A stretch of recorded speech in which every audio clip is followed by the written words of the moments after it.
The publisher and editor of the Politics First magazine, Dr. Marcus Papadopoulos, in today's expert view over the current situation with Brexit in Great Britain. The House of Lords has been warned it could be abolished if it tries to block Brexit. Now they will definitely debate about that. So, what it can lead to?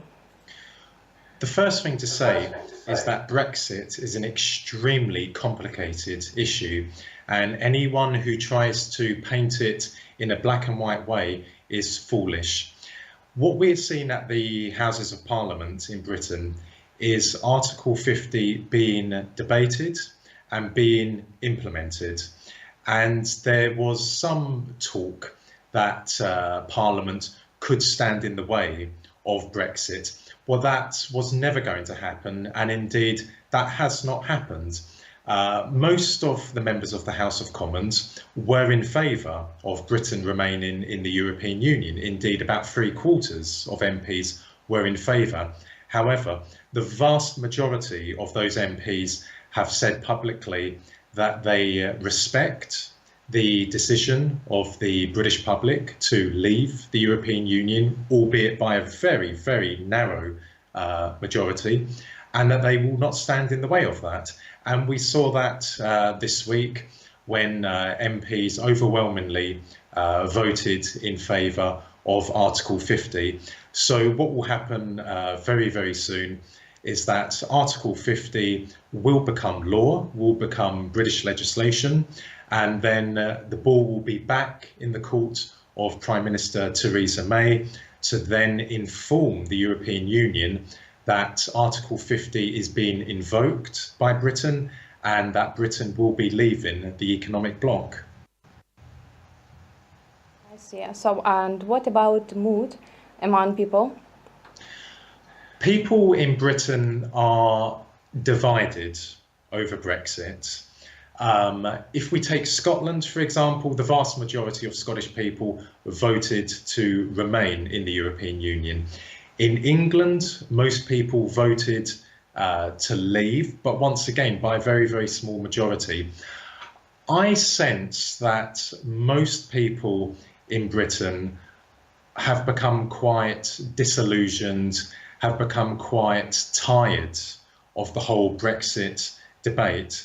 And I think it's fair to say that if a second referendum was held, this time most people in England would vote to stay in the European Union. Because, of course, this referendum came out of the blue. David Cameron, when he was Prime Minister, he held this referendum not for national reasons. He held it for internal Conservative Party motives, because the Conservative Party was hemorrhaging support to UKIP, and the way to stop that, in David Cameron's opinion, was to hold a referendum. And the whole referendum debate, Remain and Leave, was of a terribly poor quality. Most people in Britain, certainly in England, didn't really understand what they were voting for. And I think that with all the economic uncertainty that has arisen as a result of the Brexit vote, has made people in Britain feel quite demoralised, has made people feel quite disgruntled and quite fed up. And I think the attitude is now that most people voted to leave. That was the decision. Let's just get it done and let's just hope for the best. But there are a lot of people in England who are regretting having voted for Brexit and who are hoping that if it doesn't work out for the UK in a post-Brexit world, that Britain will be able to rejoin the European Union, which of course is not going to happen. I see.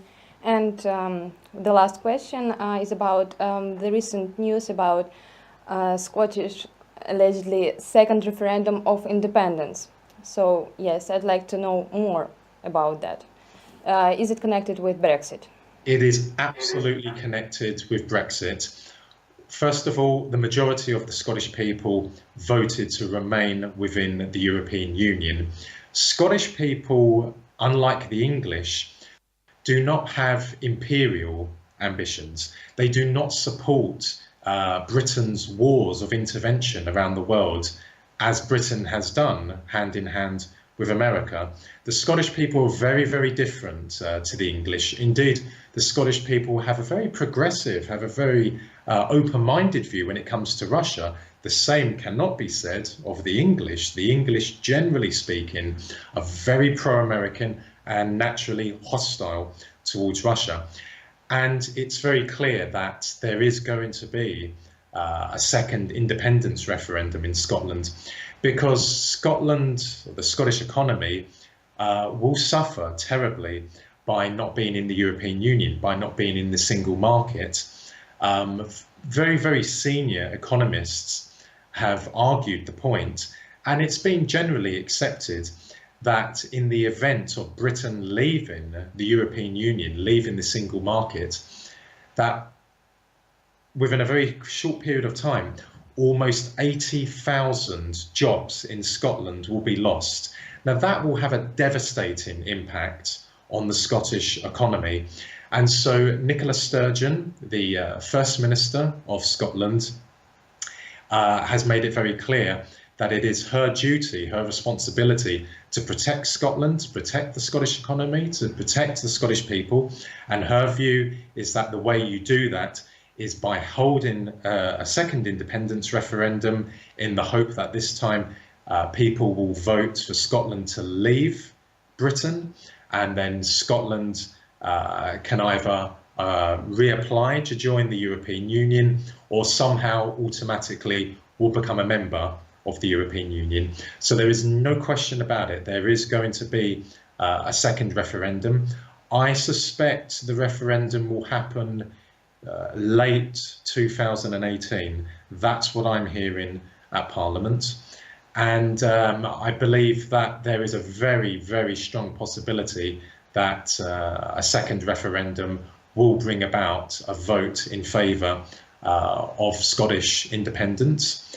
And of course, that will have serious consequences for the rest of Britain, because the British economy in a post-Brexit world might not necessarily collapse. I don't believe it will collapse. It might not necessarily go into a recession, but it's going to lose quite a lot by not being in the single market. I mean, the Chinese, the Indians, and the Japanese have made it very, very clear that they regard Britain as a bridge to Europe to re-export their goods without paying tariffs on.